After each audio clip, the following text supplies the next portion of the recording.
Hi guys, how are you?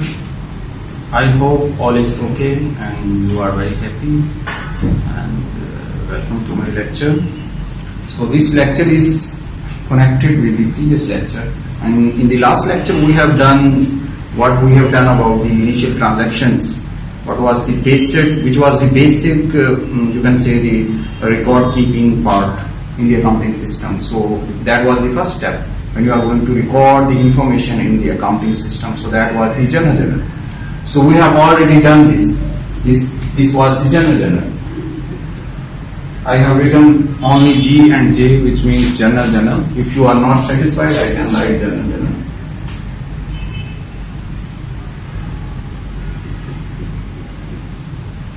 We have already done this thing. So journal is what? You are just recording the information. तो guys आप information को record कर रहे हैं. Let's suppose मैंने ये record की इंफॉर्मेशन और मैंने ये अज्यूम किया है कि ये पेज नंबर 1 है किसी भी. लेट्स सपोज अगर मैं मैनुअली इसको रिकॉर्ड कर रहा हूं, इस जर्नल का ये एक रजिस्टर है या एक जो मैनुअल जो आपके पास रिकॉर्ड है उसका पेज, उस रजिस्टर का पेज नंबर 1 है. आपने ये माइंड में रखना. ये पेज नंबर 1 है और ये आपके पास लेजर फोलियो है. अब यहाँ पे हम ये जो है इंफॉर्मेशन इसको क्लियर करेंगे. What does mean by ledger folio और what does mean by page number 1. इन दोनों को हम क्या करेंगे, रेफरेंस के तौर पे यूज किया करेंगे in accounting system if you are going to put the information in the accounting system. That was the first step, general. अब सेकंड स्टेप के अंदर हमने क्या करना है. Second step is known as basically the posting. So you are going to post all information in the relative account. देखो मैं उसकी एक एग्जांपल देता हूँ. आपके पास पोस्ट ऑफिस है, आप उसके पोस्ट बॉक्स में जाके लेटर्स जो है ना वो क्या कर देते हैं, वहां पे हैंग के आ जाते हैं. आप लेटर पोस्ट कर देते हैं. अब वहां पे जो लेटर हैं वो डिफरेंट डेस्टिनेशन के लेटर्स हैं. आपके पास किसी भी सिटी का लेटर्स हो सकता है, लेकिन वो एक पोस्ट में सारे बंद हैं. तो general is that kind of post box कि आपके पास सारे अकाउंट्स, डिफरेंट नेचर के अकाउंट्स एक ही जनरल का जो बॉक्स है, पेज है, उसके ऊपर लिखे हुए हैं. अब आप जैसे पोस्ट ऑफिस के अंदर आप क्या करते हैं, आप नेक्स्ट स्टेप के अंदर वो सारे लेटर्स वहां से पोस्टमैन आता है, वो निकालता है और जो एक लेटर का वहां पे जो डेस्टिनेशन होता है उसको उसके रिलेटिव डेस्टिनेशन में वो फॉरवर्ड कर देता है. वो उसकी बिल्टी कर देता है, उसको जो है ना भेज देता है किसी बस में, किसी एरोप्लेन में. डिस्टेंस पे जो है ना वो डिपेंड करता है. तो फिर अगर एक किसी और सिटी का है, एक किसी और सिटी का, तो रिलेटिव लेटर को रिलेटिव सिटी में वो सेंड करता जाता है. अब यहाँ हमारे पास ये एक किस्म की पोस्ट बॉक्स है. अब इसमें डिफरेंट किस्म के अकाउंट्स हैं. अब हमने हर अकाउंट को अब पोस्ट करना है. कहाँ पे? जनरल से लेजर के अंदर. नेक्स्ट स्टेप जिसको हम कहते हैं लेजर. तो next step is basically the ledger. That is the second step जिसको हम LEDGER कहते हैं कि लेजर, जिसे हम टी अकाउंट्स भी कहते हैं, टी अकाउंट्स भी कहते हैं, लेजर भी कहते हैं. ठीक है. तो लेजर में, लेजर का मतलब क्या है, लेजर के अंदर डिफरेंट नेचर के अकाउंट्स आर देयर. हर अकाउंट को अलग अलग मेंटेन किया होता है. एसेट नेचर का है तो उसका अकाउंट अलग होगा, लायबिलिटी नेचर का है तो उसका अकाउंट अलग होगा. अगर आप उसी तरह, जिस तरह अगर एक लेटर किसी एक सिटी का है तो उसको उधर भेज देंगे, किसी अदर सिटी का है तो वो एक और लेटर उधर चला जाएगा. इसी तरह यहाँ पे अकाउंट को देखेंगे, जिस अगर एसेट नेचर का है तो उसको उसके रिलेटिव एसेट नेचर के उसी नाम से हम क्या करेंगे, एक अकाउंट बनाएंगे यहाँ लेजर में. उसका नेम रखेंगे, जो यहाँ पे अकाउंट का नेम है वही नेम उधर होगा और उसका नेम रखेंगे. और यहां से हम इस 50,000 को जो डेबिट साइड पे पड़ा हुआ है हम इसको उधर पोस्ट कर देंगे, यानी उधर जो है ना फॉरवर्ड कर देंगे इस अमाउंट को नेक्स्ट स्टेप के अंदर. तो इसको कहते हैं पोस्टिंग करना, इस प्रोसेस को. और पोस्ट कहां करेंगे? लेजर के अंदर, टी अकाउंट के अंदर, सेकंड स्टेप के अंदर. तो गाइस ये आपने माइंड में रखना. अब देखिए मैं आपको बताता हूं कि हमने पहली जो ट्रांजैक्शन की थी फर्स्ट को, उसमें से अब जैसे मैं इसको टिक करता हूं कि कैश नेचर का एक अकाउंट है, यानी इसका मतलब है कि वो एसेट का अकाउंट है और उसका नाम क्या है, कैश. अब मैंने अगले स्टेप में जाना है तो मैंने एक लेजर बनाना है जिसको मैं टी अकाउंट भी कहता हूं. देखो आप, ये टी अकाउंट बना हुआ है, दरमियान में उसका मैंने टाइटल लिख दिया उस अकाउंट का. इस साइड पे मैंने डेबिट DR के नाम से लिख लिया, इस साइड पे मैंने क्रेडिट लिख दिया, और ये दरमियान में सेपरेट कर रहा है, एक T बना रहा, आधा जो इसका पार्ट है वो डेबिट साइड शो कर रहा है और आधा पार्ट उसका क्या शो कर रहा है, क्रेडिट साइड शो कर रहा है। ठीक है, तो हमने क्या करना, देखो मैंने कैश के नाम से एक लेजर बनाया हुआ है, एक T अकाउंट बनाया हुआ है। अब मैं क्या करूंगा, यहाँ पे उसको रिकॉग्नाइज करूंगा, अच्छा इतनी अमाउंट है, और इस नेचर का ये अकाउंट जो था उसके अंदर कितनी 50,000 की अमाउंट है जो इन्वेस्टमेंट हुई थी। किसने इन्वेस्टमेंट की थी, ओनर ने, कैश की फॉर्म में। तो 50,000 किस साइड पे पड़ा हुआ है, ये डेबिट साइड पे पड़ा हुआ है। तो आपने क्या करना है गाइस, इसी डेबिट साइड को उठाना है यहां से इस अमाउंट को और पोस्ट कर देना है किस साइड पे, आगे नेक्स्ट किस साइड पे, उसके डेबिट साइड पे। तो यहां पे लिख देंगे गाइस डेबिट साइड पे 50,000, ये इधर से निकला उधर आ। अब गाइस यहाँ पे डिफरेंट किस्म के जो है ना आपके पास फॉर्मेट यूज होते हैं। यहां पे आप क्या करेंगे, मैं आपको सिंपली बताता हूं, यहां पे आप डेट लिख देंगे कि ये चीज किस डेट को हुई, 1/1/21 को, उसके बिल्कुल इसके सामने आप डेट लिख देंगे। फिर आप क्या कहेंगे कि ये जो 50,000 है, ये बुक्स के अंदर जो है मैं आपको यानी एक प्रोफेशनल फॉर्मेट बता रहा हूं, उसके अंदर आप उसका बिल्कुल जो दूसरा अकाउंट है जिसकी वजह से ये कैश जो है ना वो बढ़ा है, किस वजह से बढ़ा है, इस अकाउंट की वजह से बढ़ा है, तो आप उस अकाउंट को यहाँ पे उसके सामने लिख देंगे। उसी के अंदर मैंने यहाँ पे OE के नाम से लिखा है, ऑनर इक्विटी के नाम से। ठीक है, तो ये डेट आ जाएगी गाइस, इस डेट को ये ट्रांजैक्शन हुई थी और ये कैश की, कैश का अपना नेम उसका कैश होगा और उसके अंदर जो अमाउंट गई है वो 50,000 गई है डेबिट साइड पे, और किस वजह से गई है उस अकाउंट को हम अंदर लिख देंगे, वो ऑनर इक्विटी की वजह से गई है। ठीक है, तो मैं इसको ऑनर इक्विटी की वजह से लिख रहा हूं, इसको मैं थोड़ा सा बड़ा करके लिख देता हूं, ऑनर इक्विटी की वजह से कितनी अमाउंट 50,000। ठीक है, ये ऑनर इक्विटी को, यानी जिस नेचर का वो अकाउंट होगा उसके अंदर जो अकाउंट आएगा वो दूसरी नेचर का, जो ये नेचर है। जब इस अकाउंट के अंदर मैं लिखूंगा कुछ अमाउंट, तो इसका अकाउंट नेम इसका यही रहेगा, लेकिन इसके अंदर जो अकाउंट जो है ना वो हम ये वाला लिखेंगे, उसके अपोजिट अकाउंट। तो ये उसका प्रॉपर फॉर्मेट जो है ना आप फॉलो करते हैं। लेट्स सपोज अब यहाँ पे हमने फर्स्ट एंट्री कर दी, हमने पोस्टिंग कर दी, लेजर के अंदर इसको 50,000 को लिख दिया। अब नेक्स्ट कौन सा अकाउंट आ रहा है जी, ऑनर इक्विटी का अकाउंट आ रहा है। मैं एक नया लेजर बनाऊंगा ऑनर इक्विटी के नाम से, और उस ऑनर इक्विटी में किस साइड पे ये अमाउंट पड़ी हुई है गाइस, ये क्रेडिट साइड पे पड़ी हुई है। ठीक है, तो क्रेडिट साइड पे आप जाके ऑनर इक्विटी का अकाउंट देखो, अगर पहले बना हुआ है आपके ऑर्गेनाइजेशन में, ठीक है, नहीं बना हुआ तो बना लो।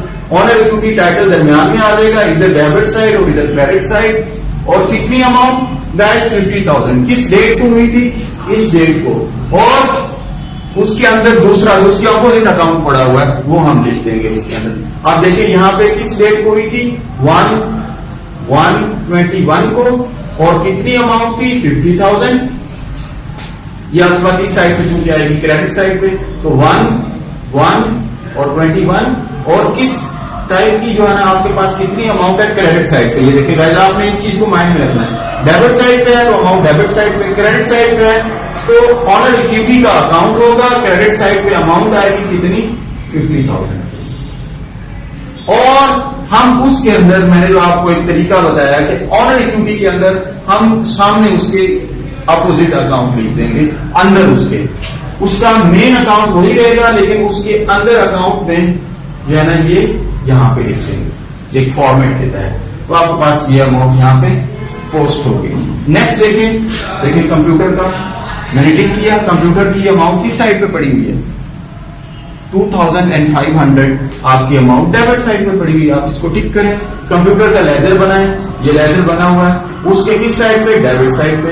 कितनी अमाउंट किस डेट को हुई है जी, 2/1/21 को, तो आप यहाँ पे डेट लिखें 2/1/21। कितनी अमाउंट आपके पास है जी 2,500, कितनी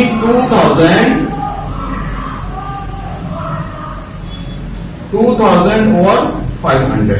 अब इसके अंदर जो हम ये लिखेंगे आपके पास अकाउंट, इसको नॉर्मली शॉर्ट करके हम इसको A/P लिखते हैं, अकाउंट पेएबल, इसका मतलब अकाउंटिंग के अंदर। तो हम इसके अंदर जो कंप्यूटर के अंदर जो लेजर है उसके अंदर जो अकाउंट लिखेंगे उसके लेजर के इनर साइड पे वो उसका अपोजिट अकाउंट लिखेंगे जिसको हम अकाउंट पेएबल के नाम से लिख चुके हैं। ठीक है, बिल्कुल इस तरीके से आप लिखेंगे। नेक्स्ट देखिए जी, हमारे पास है जी अकाउंट पेएबल का अकाउंट। ठीक है, अकाउंट पेएबल का अकाउंट अब देखें इस साइड पे उसके अमाउंट पड़ेंगे ये वाली, क्रेडिट साइड पे ये अमाउंट। अब इस क्रेडिट साइड पे अमाउंट हम यहां पे ट्रांसफर करेंगे। कितनी अमाउंट किस डेट को भी है जी 2121 को पोस्ट कर दिया 2121 को।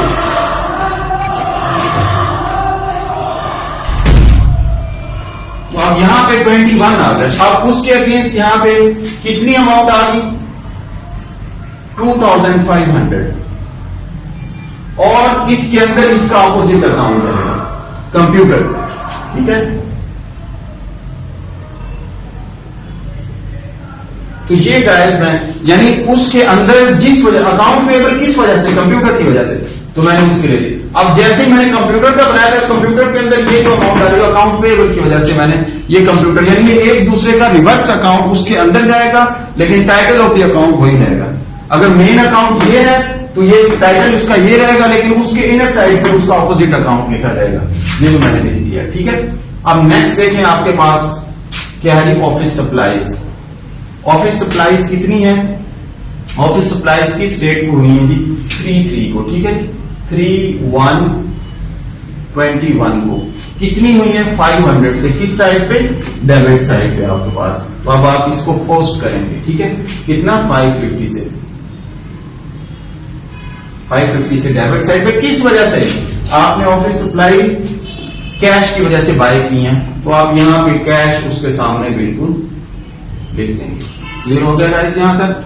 अब नेक्स्ट देखें कैश का अकाउंट सेकंड है। कैश का अकाउंट क्या हो रहा है क्रेडिट हो रहा है। कैश का अकाउंट लेजर आपके पास पहले ही बना हुआ है। आप उसके क्रेडिट साइड पे अमाउंट क्या लिख देंगे 550 क्रेडिट कर देंगे। किस डेट को हुआ है ये हुआ है आपके पास 3/1/21 को और इसके हम अपोजिट अकाउंट ऑफिस सप्लाई मैं इसको ओएस लिख रहा हूं। ठीक है, ऑफिस सप्लाई ओएस के नाम से और कितनी अमाउंट है आपके पास जी 550। तो ये आपने गाइस माइंड में रखना। ठीक है, तो ये अमाउंट यहां पे आ गई। नेक्स्ट है आपके पास देखें बिल्डिंग। ठीक है, आपके पास बिल्डिंग का अकाउंट है। बिल्डिंग का अकाउंट देखें क्या हो रहा है आप इधर जाएं बिल्डिंग का अकाउंट डेबिट हो रहा है। ठीक है, तो आप डेबिट साइड पे कितनी अमाउंट लिखेंगे 100,000। अब 100,000 डेबिट साइड पे आप पोस्ट करने जा रहे हैं यहाँ पे। ठीक है जी, तो आप 100,000 यहाँ पे पोस्ट कर देंगे डेबिट साइड पे 100,000। अब इस किस वजह से ये 100,000 कैश आपने दिया है। ठीक है, कैश आपने दिया तो इसके अंदर इनर साइड पे यहाँ पे कैश आ जाएगा और किस डेट को हुआ है जी ये 4/1/21 को हुआ। तो आपके पास 4/1/21 को ये इस तरीके से साथ उसकी डेट आ जाएगी। अब नेक्स्ट आप देखें कैश, ये आपने बिल्डिंग खरीदी है कैश से। कितनी अमाउंट का कैश है जी 100,000 का। तो आप यहां पे 100,000 इसके क्रेडिट साइड पे क्योंकि ये क्रेडिट साइड पे आ रहा है सॉरी आप 100,000 इसके क्रेडिट करेंगे और इसके अंदर आप उसके इनर साइड पे अपोजिट अकाउंट जाएगा। वो कौन सी है बिल्डिंग। तो मैं यहां पे गाइस बिल्ड लिख रहा हूं। ठीक है, तो बिल्डिंग जो है ना बजाय पूरा करने के यहां पे अब ये किस डेट को हुआ 4/1 को हुआ तो यहां पे गाइस 4/1/21 आ गया। ठीक है, तो इस तरीके से मैं इसकी रिकॉर्डिंग कर रहा हूं। तो आपको गाइस ये माइंड में रखना है। उसके बाद है आपके पास नेक्स्ट ये भी हो गया हुआ है क्रेडिट हो गया हुआ है। अब उसके बाद है जी कैश दोबारा। कैश क्रेडिट कितनी अमाउंट से हो रहा है जी 1200 से आपने रेवेन्यू रिसीव किया। रेवेन्यू की वजह से कैश इंक्रीज हुआ यानी आपकी सेल हुई है। आपने सेल किया और आपको सेल गुड्स किए हैं। ठीक है, तो आपको कैश मिला है। तो आप कैश के अकाउंट में ही जो है ना आपने क्या कर देना डेबिट कर देना। कितनी अमाउंट 1200। तो आपको 1200 का कैश मिला है कि डेबिट साइड पे आ जाएगा और किस वजह से रेवेन्यू की वजह से मैं इसको रेवेन्यू लिख रहा हूं और उसके अगेंस्ट किस डेट को हुआ ये 5 को हुआ तो 5/1/21। ठीक है जी गाइस, ये आपके पास जो है ना इस तरीके से आप इसको रिकॉर्ड करेंगे। उसके बाद आपके पास नेक्स्ट स्टेप देखें रेवेन्यू का लेजर आपके पास बना होगा कहीं ना कहीं। रेवेन्यू का लेजर ये बना हुआ है, ठीक है, उसका डेबिट साइड और उसकी क्रेडिट साइड। आप उसको क्या करेंगे, क्रेडिट साइड पे इस डेट को 5 लिखेंगे, 1/21 को आपके पास रेवेन्यू इंक्रीज हुआ है कितनी अमाउंट से, 1200 से, ठीक है। और इसके अंदर इसका रिवर्स अकाउंट आप देखेंगे, मेन टाइटल इसी अकाउंट का, लेकिन इसके अंदर जो अकाउंट लिखा जाएगा वो इसका रिवर्स के किस, ये बेसिकली रीजनिंग है कि ये रेवेन्यू अकाउंट में चेंज आई है 1200 की क्रेडिट साइड पे, किस वजह से, इस अकाउंट की वजह से, और दूसरा रिवर्स उसका अकाउंट कि इस वजह से ये क्रेडिट क्यों हुआ है। गाइस आप ये देखिए ये क्रेडिट क्यों हुआ, तो आपने यही बताया ना कि कैश की वजह से क्रेडिट हो रहा है, तो आपने वो रीजन यहाँ पे बता दिए गाइस, ठीक है। तो ये सिंपल सा हम जो है ना उसको लिख रहे हैं। नेक्स्ट देखिए आपके पास रेंट एक्सपेंस है, रेंट एक्सपेंस डेबिट हो रहा है, तो आप एक नया रेंट एक्सपेंस का लेजर बनाएं, उसको डेबिट साइड क्रेडिट साइड लिखें, टाइटल उसका लिखें, ये हमारे पास बना हुआ है रेंट एक्सपेंस के नाम से, कितना 500 एक्सपेंस। आप rules of debit and credit पढ़ चुके हैं, डेबिट साइड को होते हैं। अब देखिए यहाँ पे किस डेट को हुआ, ये 6/1 को हुआ, तो आप 6/1/21 और ये रेंट एक्सपेंस 500 का, और ये डेबिट क्यों लिखा जा रहा है इस साइड पे, क्योंकि आपने कैश दिया है, उसकी रीजनिंग आपने बता दी, तो वो यहाँ पे आपके पास कैश है, उसका अपोजिट अकाउंट यहाँ पे हमने लिख दिया। उसके बाद आप देखें आपके पास है जी गाइस कैश, अब दूसरा अकाउंट कैश क्रेडिट हुआ कितनी अमाउंट से, 500 से 6 को, तो आपने कैश को क्या कर दिया 5 यानी 6/1/21 को, किस वजह से, यानी ये कैश किस वजह से आपको देना पड़ा, उसका रिवर्स अकाउंट आपका रेंट एक्सपेंस हुआ है कितनी अमाउंट से, 550 से, तो ये आपके पास उसकी यानी अपोजिट अकाउंट को लिख दिया। अब नेक्स्ट है आपके पास ड्राइंग, देखें गाइस ड्राइंग, अब ड्राइंग जो है गाइस देखें आपके पास 2000 पर्सनल यूज के लिए ऑनर ने जो है, मैंने डिस्क्रिप्शन भी नीचे दी हुई है, ये देखें कि ऑनर ने विड्रॉ की है मनी पर्सनल यूज के लिए, तो 2000 से, तो ये क्या हो रहा है डेबिट। अब आपने इसको पोस्ट करना है, फ्लो करना है, फॉरवर्ड करना है, फेंकना है, नेक्स्ट स्टेप के अंदर लेके जाना है, क्या करना है 2000 कहां पे, इसका एक अकाउंट बना हुआ ड्राइंग के नाम से, उसके डेबिट साइड पे, इस डेट को हुआ 7 को, तो 7/1/21 को, ये आपको ड्राइंग क्यों डेबिट हो रहा है, कैश की वजह से, कितनी अमाउंट से, 2000 से, ठीक है, यहां पे लिख दिया। अब नेक्स्ट देखें आपको कैश का अकाउंट जो है ना वो इफेक्टेड मिल रहा है कितनी अमाउंट से, 2000 से, तो आप कैश में जाके क्रेडिट कर देंगे कितनी अमाउंट, 2000, तो 7 को, 1 को, 21 को ड्राइंग की वजह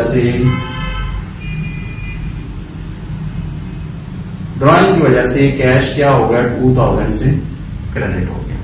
तो ये थी गाइस आपके पास पोस्टिंग का जो है ना आपके पास ये एक पूरा रेफरेंस। अब नेक्स्ट स्टेप में आपने क्या करना होता है, नेक्स्ट स्टेप में आपने क्या करना है, इसकी डेबिट साइड लेजर के अंदर और इसके क्रेडिट साइड की कैलकुलेशन करनी, ठीक है। नेक्स्ट स्टेप के अंदर आपने इसकी कैलकुलेशन यानी इसका सब टोटल करना है और इसका सब टोटल करना है, दोनों का सब टोटल करने के बाद आपने देखना है कि किस साइड पे अमाउंट स्मॉलर आ रही है, किस साइड पे अमाउंट बिगर आ रही है, ठीक है। यहाँ पे एक हमें जो है ना मेन चीज ये देखनी पड़ती है। तो आप लेट्स सपोज हम स्टार्ट करते हैं रेवेन्यू से, ठीक है, रेवेन्यू से स्टार्ट करते हैं कि आपके पास सब टोटल इसका कितना आ रहा है। अब यहाँ पे दो कंसेप्ट है आपके पास, या तो आप इस तरह करें, आपके पास डायरेक्टली ही आप जो है ना इसको डायरेक्टली इसका, चूंकि नॉर्मल इस साइड पे तो 0 है, कोई अमाउंट नहीं है रेवेन्यू के इस साइड पे, लेकिन आप इसको क्या करेंगे, आप इसको डायरेक्टली यहाँ पे इसका नॉर्मल बैलेंस आप क्या कर देंगे 1200 लिख देंगे, ठीक है। ये इसका नॉर्मल बैलेंस इस साइड पे आ रहा है, इसको हम एंडिंग बैलेंस भी कहते हैं, नॉर्मल बैलेंस भी कहते हैं और इसको बीडी भी कहते हैं, ब्रॉड डाउन बैलेंस कहते हैं। अब उसका जो टेक्निकली या प्रोफेशनली जो इसको लोग देखते हैं वो किस तरीके से, जैसे अकाउंटेंट्स वगैरह देखते हैं। एक दूसरी मैं चीज आपको ये भी बता दूं, जो अकाउंटेंट्स होते हैं या प्रोफेशनल लेवल पे देखते हैं तो वो इन अकाउंट के साथ एसी भी लिख रहे होते हैं इस तरीके से, ठीक है। जैसे ये एसी है, यानी एसी से मुराद क्या है, अकाउंट है, इस तरीके से एसी भी लिख रहे होते हैं। तो आपने उससे कंफ्यूज नहीं होना गाइस, आपने सिंपल समझ जाना कि इसका मतलब अकाउंट ही है। यहाँ पे वो AC अगर लिख रहे हैं, ठीक है, यहाँ पे AC लिख रहे हैं ये, तो इसका मतलब ये अकाउंट है, ठीक है। तो आपने मुझसे परेशानी, आप ना भी लिखें तो इट डजंट मैटर, इंटरनेशनली इसको इतना ज्यादा वो उसको पता है कि इस अकाउंट का नाम, वैसे ही आप AC लिखने की बजाय आप जो है ना डायरेक्ट उसका ये छोटा सा साथ AC लिखा होता है, ठीक है। आप लिखें या ना लिखें आप पे डिपेंड करता है, इट डजंट मैटर, लेकिन टेक्निकली लोग लिखते भी हैं इसको, ठीक है। आप स्मॉल साथ AC लिख देते हैं, तो ये AC साथ लिखा हो, तो इस तरह से फिर आगे ये AC चलता है। जैसे ओडी के साथ यहाँ पे AC, रेवेन्यू के साथ AC, कैश के साथ AC लिख दिया था, तो वो उस तरीके से साथ लिख भी रहे होते हैं, लेकिन आप ना भी लिखें तो ये चल जाता है सिस्टम। तो अब आपके पास डायरेक्टली इस साइड पे कोई भी नहीं है, सारी साइड इस पे है, यानी क्रेडिट साइड पे, तो आप अमाउंट यहाँ पे लिख सकते हैं। एक तो तरीका कार ही है, इसको डायरेक्टली आप लिखते हैं, यही इसका नॉर्मल बैलेंस आ गया। दूसरा आपके पास ये कि आप पहले दोनों साइड्स को इक्वल करते हैं। देखिए गाइस, ये बड़ा टेक्निकल पॉइंट है, जो आप अगर उसको टेक्निकली आप समझना चाहते हैं तो आप इसका सब टोटल करें तो आपके पास कितना बन जाता है। इसका सब टोटल आपके पास बन रहा है 1200 इस साइड का, ठीक है। इसका सब टोटल कितना बन रहा है जी, इसका सब टोटल आपके पास 0 आ रहा है। तो आपने पहले दोनों साइड्स इक्वल करना होती है। तो कितनी अमाउंट्स में इधर लिखूं तो ये दोनों साइड्स इक्वल हो जाए, क्रेडिट और डेबिट, तो मुझे गाइस इधर भी जो है ना वो 1200 ही लिखना पड़ेगा। या 1200 इधर लिखूंगा तो दोनों साइड्स डेबिट और क्रेडिट क्या होंगी, इक्वल होंगी। तो इस लिहाज से हमें इधर 1200 लिखना पड़ेगा, ठीक है। अब ये 1200 मैंने क्या किया, कैरी किया किस साइड से, इस साइड से, तो इसलिए मैं इसको कैरी डाउन कहता हूं। क्या कहता हूं, कैरी डाउन कहता हूं। यहां पे पहले सब टोटल क्या था, इसका सब टोटल 0 था। क्या था, सब टोटल इसका 0 था। तो मैंने दोनों साइड्स को इक्वल करने के लिए यहां से 1200 कैरी किए और दूसरी साइड पे ले गया हूं जिसपे या स्मॉलर था या जहां पे सब टोटल उसका 0 आ रहा था, इसका सब टोटल बिगर था। तो इतनी अमाउंट मैंने इधर की, अब दोनों जो है ना वो क्या हो गए, इक्वल हो गए, दोनों साइड्स क्या होगी, इक्वल होगी। अब इस कैरी डाउन बैलेंस को मैं क्योंकि मैंने इस साइड से ये जो है ना कैरी किया है, तो मैं जब इसको नॉर्मल बैलेंस के अंदर शो करूंगा तो मैं क्या करूंगा, इसको बिल्कुल इसके अपोजिट साइड पे जो है ना वो एज ए बीडी के तौर पे, एज ए ब्रॉड डाउन के बैलेंस के तौर पे, जिसको टेक्निकली हम बीडी लिखते हैं, ब्रॉड डाउन बैलेंस कहते हैं, यानी यही अमाउंट जो है ना मैं इधर ट्रांसफर कर दूंगा, कितनी अमाउंट से। ये इसका प्रोफेशनल और टेक्निकल तरीका है कि आप इसको किस तरीके से लिख रहे होते हैं। लेकिन हमने क्या किया था, हमने इसको डायरेक्टली जो है ना वो दूसरी साइड पे लिख दिया था। तो ये आपके पास brought down balance, normal balance भी इसको कहा जाता है और एंडिंग बैलेंस भी कहा जाता है, किसका, एक लेजर का। अब देखिए सेकंड, देखें आपके पास यहां पे देखें अमाउंट कितनी है आपके पास। अगर मैं डायरेक्टली लिखना चाहूं इसका एंडिंग बैलेंस कितना होगा, 500, लेकिन मैं कहता हूं नहीं, मैं इसको टेक्निकली प्रोफेशनल तरीके से, आप सब टोटल इसका करें, कितना आ रहा है, 500 कर रहा है। इधर का सब टोटल यहाँ पे कोई नहीं, तो यहाँ पे 0 आ रहा है। तो मुझे यहाँ पे कैरी करना है इधर से कितना, जितना जो है ना डिफरेंस आ रहा है, डिफरेंस कितना आ रहा है, टोटल 500 का ही आ रहा है। तो मैं यहां से इसको कैरी डाउन कर रहा हूं। अब इसको बिल्कुल इसके अपोजिट साइड पे ब्रॉड डाउन, जिसको मैं बीडी कहता हूं, ब्रॉड डाउन बैलेंस, आप उस साइड पे इसको कर देंगे तो ये इसका नॉर्मल बैलेंस आ जाएगा। ओके गाइस, अब इसी तरह आप देखिए ड्राइंग का आएगा, ड्राइंग का नॉर्मल बैलेंस कितना आएगा। अब यहाँ पे मुझे इसके अगेंस्ट दूसरी वाली साइड पे कैरी करना पड़ेगा कितना, 2000, ठीक है। इसका चूंकि सब टोटल यहाँ पे 0 है, इसका सब टोटल कितना आ रहा है, 2000, ठीक है। ये इसका सब टोटल है, इसका सब टोटल यहाँ पे 0, तो डिफरेंस कितना आ रहा है, 2000 का। वो जो 2000 का डिफरेंस आ रहा है उसको मुझे उसकी अपोजिट साइड पे लेके जाने से हम कैरी कहेंगे, और फिर वापस मैं उसको बीडी यानी दूसरी साइड पे, उसकी अपोजिट साइड पे ले आऊंगा, जिसको मैं कहूंगा कि ये एक हमारे पास ब्रॉड डाउन बैलेंस है। यहां तक I think you are clear. अब नेक्स्ट देखें, यहां पे देखें अकाउंट्स पेएबल का आपके पास नॉर्मल बैलेंस कितना है। ये मैं अभी नेक्स्ट बताऊंगा कि नॉर्मल बैलेंस क्यों निकालते हैं। नॉर्मल बैलेंस एक्चुअली हम नेक्स्ट प्रोसीजर के लिए, नेक्स्ट स्टेप पे मूव होने के लिए नॉर्मल बैलेंस का निकाल रहे हैं, इसलिए हमें नॉर्मल बैलेंस, एंडिंग बैलेंस या बीडी जो आपके पास ब्रॉड डाउन बैलेंस है वो लाजमी निकालना होता है लेजर का। तो अब आपके पास यहाँ पे देखें आपका सब टोटल कितना आ रहा है, यहाँ पे सब टोटल आ रहा है यहाँ पे 2500 का, ठीक है। इधर सब टोटल कितना आ रहा है आपके पास, यहाँ पे 0 है, तो अब आपको दोनों साइड्स इक्वल करनी है, तो डिफरेंस कितना आ रहा है 2500 का, तो आप इसको कैरी कर लेंगे इधर से इस साइड पे, कितना 2500 अपोजिट साइड पे, और कैरी को फिर वापस उसी साइड पे ही फेंक देंगे जहां से हमने उसको कैरी किया था, तो हम ये बन जाएगा आपके पास ब्रॉड डाउन बैलेंस। ठीक है, कितना 2500 का आपके पास। इस तरीके से ये इसका नॉर्मल बैलेंस कहलाएगा। एंडिंग बैलेंस, नॉर्मल बैलेंस और बीडी इसको कहेंगे हम। ठीक है, ब्रॉड डाउन बैलेंस। नेक्स्ट देखिए आपके पास गाइस, ये आपके पास क्या है देखेंगे, आपके पास यहाँ पे सब टोटल कितना आ रहा है 550। ठीक है, और इधर सब टोटल कितना आ रहा है, ये तो 0 आ रहा है। अब डिफरेंस को जो है ना वो इक्वल करने के लिए, यानी क्रेडिट और डेबिट का जो डिफरेंस आ रहा है उसको इक्वल करने के लिए हमें बिगर साइड से स्मॉलर साइड पे जो है ना अमाउंट कैरी करना पड़ती है। कितनी कैरी करेंगे हम, कैरी डाउन बैलेंस हम कितना लेंगे 550 का।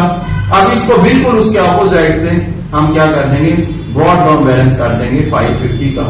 अगर मैं डायरेक्ट भी 550 लिखता तो 550 है ना, तो वो उसका नॉर्मल बैलेंस या एंडिंग बैलेंस होगा। या बार लोग इस तरह करते हैं कि बिगर साइड और स्मॉलर साइड का सब टोटल करते हैं, उसके बाद आपका जो बिगर साइड का टोटल होगा उसको स्मॉलर साइड के टोटल से माइनस करके बाकी जो अमाउंट बचती है उसको हम डायरेक्टली जो है ना वो उसके बिगर साइड वाली साइड पे जो रेसिडुअल अमाउंट होगी, दोनों का डिफरेंस, इसका सब टोटल और इसका सब टोटल, इन दोनों के डिफरेंस को बाद में बिगर साइड ये है तो यहाँ पे लिख देंगे।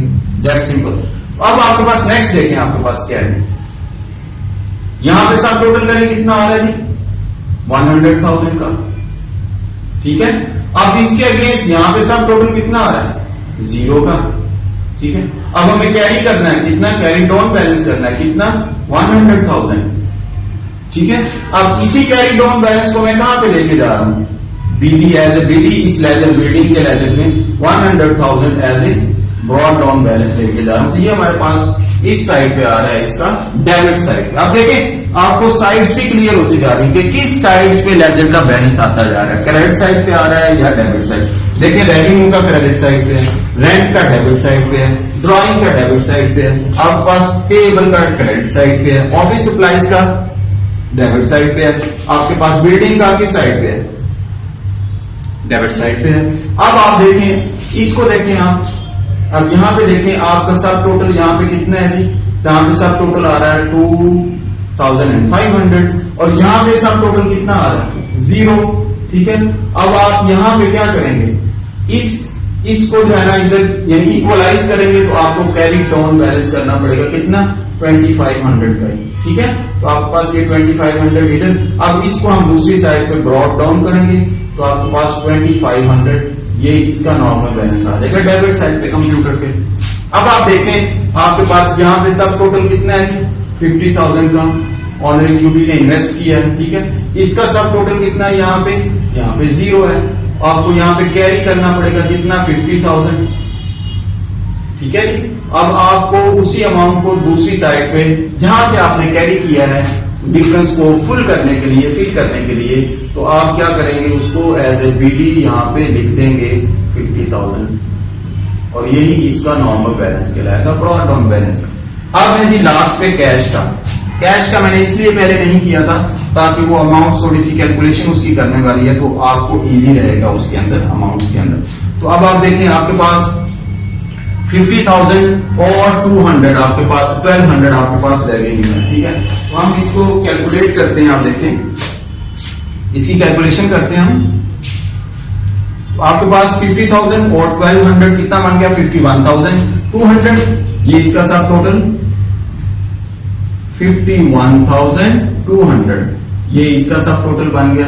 अब मैं दूसरे का सब टोटल करता हूं, दूसरे का सब टोटल है 550, उसके अंदर प्लस किया आपके पास आ गया 100,000, ये 100,000 आ गया, फिर मैं प्लस करूंगा उसके अंदर 550, यानी मैं क्रेडिट साइड सारी जो है ना वो उसका सब टोटल करना 550 और प्लस में कर दूंगा 2,000, ये वाली जितनी अमाउंट है ये और ये, तो मैं आपके पास यहाँ पे 2,000 ये ऐड कर रहा हूं। तो ये हमारे पास गाइस सब टोटल इसका बन रहा है कितना कैश का 100 एंड आपने कितना सब टोटल बन रहा है यहां पे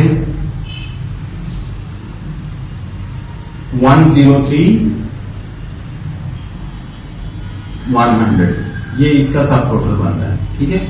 तो अब मैं इसको इरेज कर रहा हूं, मैं इसको सिंपल जो है ना अकाउंट पेबल से लिख रहा हूं, ठीक है। अब आपके पास देखिए यहाँ पे सिचुएशन क्या हो रही है। अब कौन सी साइड आपके पास जो बिगर है, ये वाली क्रेडिट साइड बिगर है आपके पास, और कौन सी साइड स्मॉलर है आपके पास, डेबिट साइड आपके पास क्या है, स्मॉलर है। तो आपका बैलेंस, अब सबसे पहले तो आप इसके सब टोटल में से ये वाला सब टोटल क्या करेंगे, माइनस करेंगे। तो सब टोटल में से माइनस करें, आपके पास क्या आता है जी, 103,100 से आप माइनस कर दें 51,000, तो आपके पास बाकी अमाउंट आ जाती है 52,000, डिफरेंस इसका और इसके सब टोटल का डिफरेंस। अब ये देखिए, ये वाली साइड बिगर है और ये वाली साइड स्मॉलर है। तो अब आपको इसको 103 बनाने के लिए कितनी अमाउंट और चाहिए, वो हमारा इधर से हम क्या करेंगे, उसको कैरी करेंगे उस अमाउंट को। वो हमें कैसे पता चलेगा, इसका और इसका जब सब टोटल का डिफरेंस लेंगे तो हमें पता चलेगा कि 52,000 आपका क्या बन रहा है, यहाँ पे कैरी डाउन बैलेंस बन रहा है 52,100। आप अगर 52,100 और 51,100 करें तो ये इक्वल हो जाता है, इन दोनों को प्लस करें तो ये इक्वल हो जाता है 10310 के। तो अब आप देखें आपके पास, अब ये कैरी डाउन बैलेंस आ गया आपके पास, ठीक है जी। अब ये कैरी डाउन बैलेंस को आप दूसरी साइड पे ट्रांसफर कर देंगे, ठीक है, इस कैरी डाउन। तो ये कितनी बन गया, 52,100।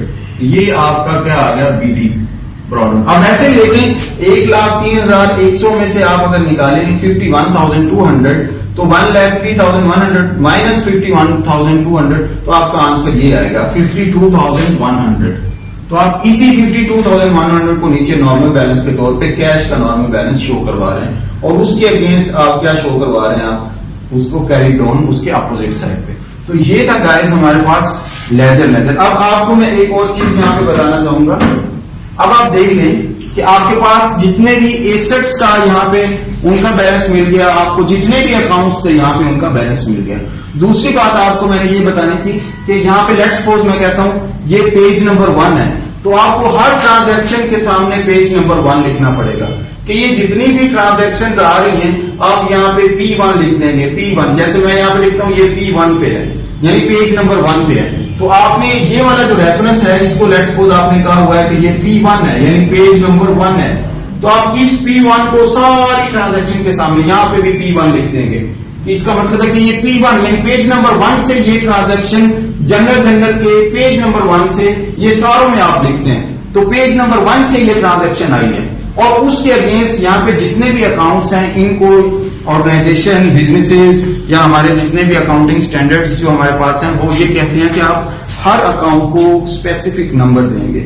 मैं यहाँ पे सिर्फ एक अकाउंट की एग्जांपल दूंगा। लेट्स सपोज मैं कहता हूँ कि रेवेन्यू का अकाउंट जो है ना उसको नंबर, जैसे आप स्टूडेंट्स हैं, आप क्लास के अंदर जाते हैं या किसी भी इंस्टीट्यूशन में एंटर होते हैं तो आपको एक रजिस्ट्रेशन नंबर स्पेसिफिक एक जो है ना वो असाइन कर दिया जाता है। इस तरह जब ऑर्गेनाइजेशन के अंदर अकाउंट्स बनाए जाते हैं तो हर अकाउंट को एक स्पेसिफिक नंबर जो है ना वो अलॉट कर दिया जाता है। लेट्स सपोज मैं कहता हूँ आप स्पेसिफिक, जैसे आप अगर बीबीए कर रहे हैं तो आपका रजिस्ट्रेशन का पहला नंबर जो है ना वो बीबीए लिखा जाएगा, उसके बाद आपका स्पेसिफिक नंबर लिखा जाएगा।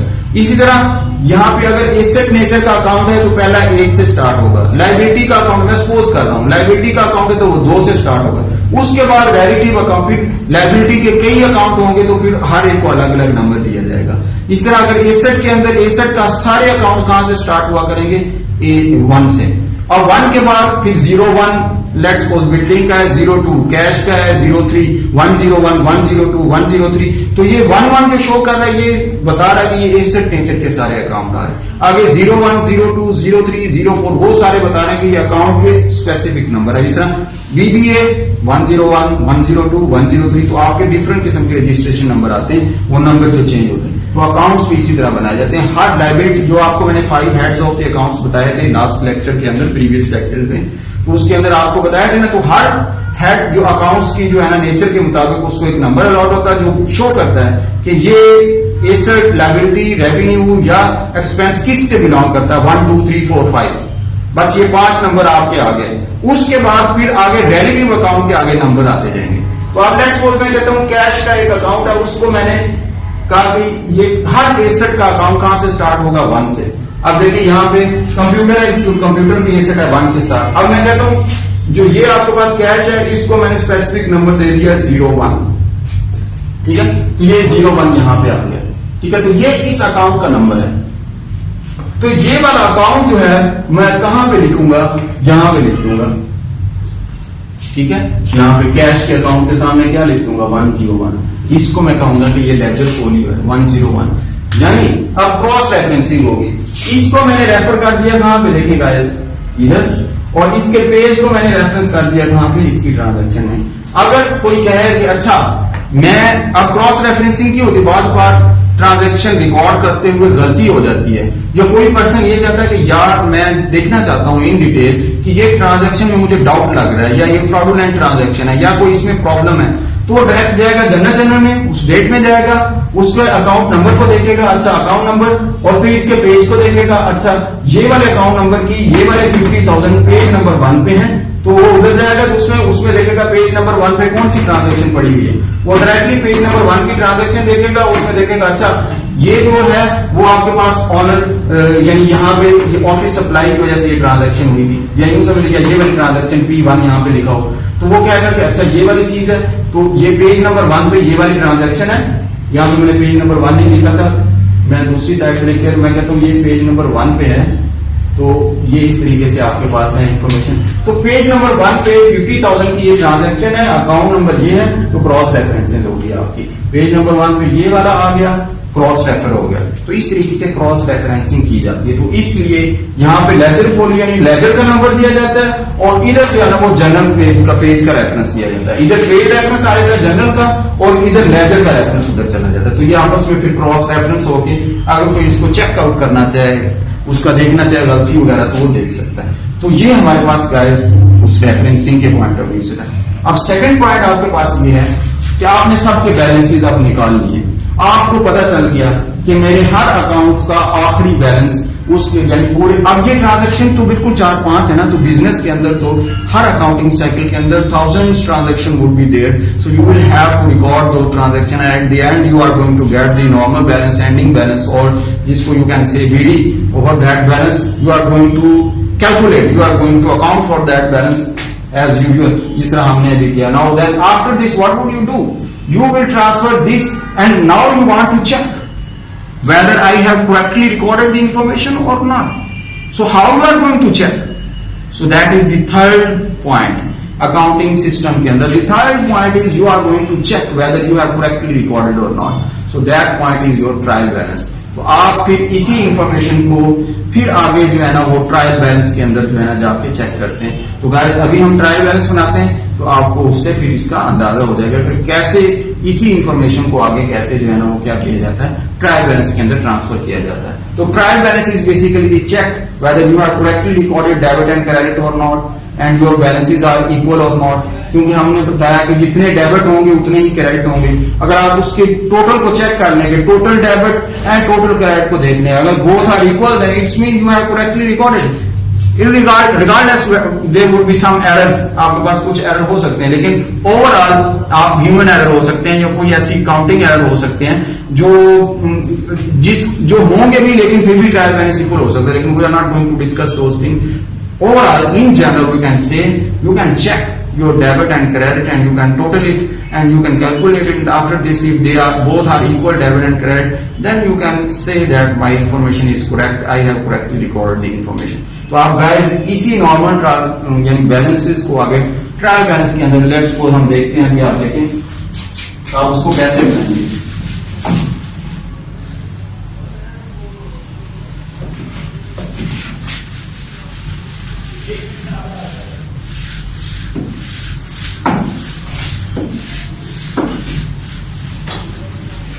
तो गाइस हम जो है ना इसको अब बना रहे हैं।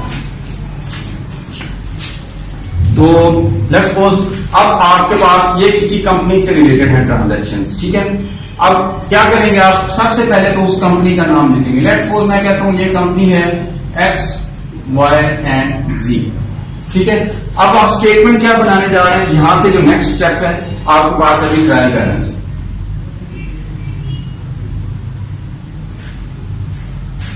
ठीक है, आपने साथ डेट भी लिखनी होती है। ठीक है, लेट्स सपोज मैं कहता हूं ये डेट थी हमारे पास 30 जन 2021, आपके पास ये डेट थी, ये X Y and Z company है। तो आप यहां से क्या करेंगे, इसकी आप कोई भी अगर पर्सन देखना चाहे तो वो देखेगा कि अच्छा ये ट्रायल बैलेंस है। ठीक है, अब आप क्या करेंगे, आप इसको डिवाइड कर देंगे, यहां पे आप लिखेंगे इसके टाइटल ऑफ द अकाउंट्स,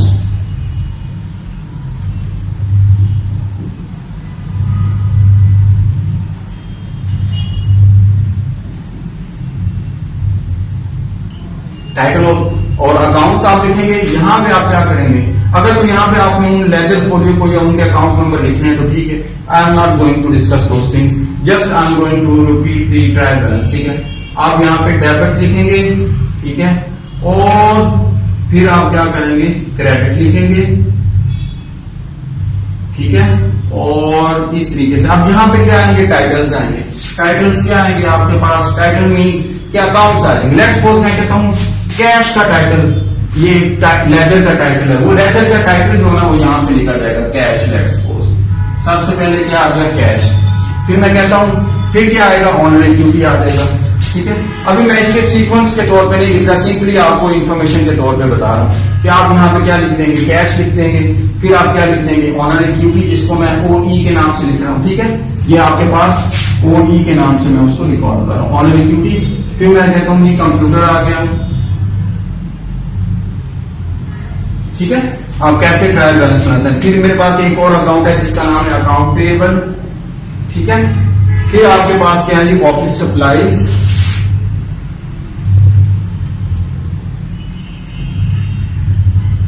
फिर आपके पास है जी बिल्डिंग।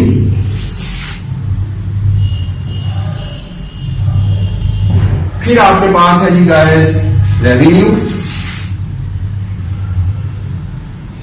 ठीक है, फिर आपके पास है जी रेंट एक्सपेंस।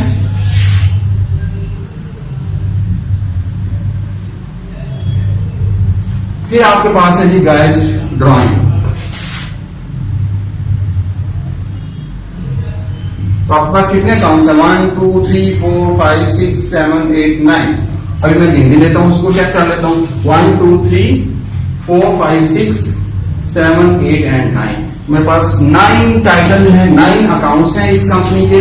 तो मैं इसको क्या करूंगा, ट्रायल बैलेंस से इसको चेक करूंगा whether I have correctly recorded और नॉट। तो मैं क्या लिखूंगा यहाँ पे, टोटल। अब मैं गाइस क्या करूंगा, आपको ग्राफिकली बता रहा हूं कि मैं सारे अकाउंट्स टाइटल यहाँ पे लिख रहा हूँ। जितने भी बैलेंसेस डेबिट है वो इस साइड पे लिख रहा हूँ, और जितने भी बैलेंसेस क्रेडिट आ रहे हैं मैं इस साइड पे लिख के उनका टोटल करूंगा, देखूंगा कि मेरे डेबिट एंड क्रेडिट इक्वल है, तो it's mean I have correctly recorded. अब देखो ये वाली अमाउंट किस साइड पे पड़ी हुई है, जो ब्रॉड डाउन बैलेंस है क्रेडिट साइड पे कैश के 50 to 100। ठीक है, तो आप इसको किस साइड पे लिख देंगे, क्रेडिट साइड पे 50 to 100। ठीक है जी गाइस, आप नेक्स्ट आपका बैलेंस जो है ना ऑनर इक्विटी का किस साइड पे आ रहा है, फिर ये भी क्रेडिट साइड पे। तो आप कितनी अमाउंट से आ रहा है, 50,000 से। ठीक है गाइस, अब आपके पास कंप्यूटर का बैलेंस किस साइड पे आ रहा है, ये डेबिट साइड पे आ रहा है। तो मैं उस अकाउंट में जाऊंगा जो मैंने लिखा हुआ कंप्यूटर और उसके डेबिट था, डेबिट साइड पे कितनी अमाउंट से लिख लूंगा, 2500 से। ठीक है गाइस, और उसके बाद अब मैं देखूंगा अकाउंट पेएबल, तो बैलेंस किस साइड पे आ रहा है, क्रेडिट साइड पे आ रहा है। तो 2500 क्रेडिट साइड पे अकाउंट पेएबल। ठीक है जी गाइस, उसके बाद मेरे पास आ रहा है ये अकाउंट टाइटल ऑफिस सप्लाई, किस साइड पे बैलेंस आ रहा है जी, डेबिट साइड पे। तो मैं इसको लिख दूंगा 550 डेबिट साइड पे। उसके बाद मैं देखूंगा जी बिल्डिंग, बिल्डिंग का अकाउंट किस साइड पे आ रहा है, मेरे पास डेबिट साइड पे आ रहा है। तो बिल्डिंग का डेबिट साइड पे कितनी अमाउंट से, 100,000 से। ठीक है गाइस, फिर मैं देखूंगा रेवेन्यू का अकाउंट किस साइड पे उसका बैलेंस आ रहा है, ब्रॉड डाउन बैलेंसेस, वो आ रहा है क्रेडिट साइड पे। मैं इसके क्रेडिट साइड पे इसको लिख दूंगा। ठीक है, अब मैं देखूंगा रेंट एक्सपेंस, रेंट एक्सपेंस का बैलेंस किस साइड पे आ रहा है, आपको गाइस मिलेगा कि वो डेबिट साइड पे। तो मैं डेबिट साइड पे रेंट एक्सपेंस लिख दूंगा 500 से। ठीक है गाइस, उसके बाद आप देखें ड्राइंग, तो ड्राइंग किस साइड पे आ रही है, डेबिट साइड पे, कितनी अमाउंट से, आपके पास 2000 से। तो आप जाएंगे 2000 से डेबिट साइड पे आप इसको लिख लेंगे। ठीक है, अब आप देखें इसको कैलकुलेट करें, दोनों साइड्स इक्वल है तो ठीक है, वरना हमारा क्वेश्चन रॉन्ग होगा। ठीक है,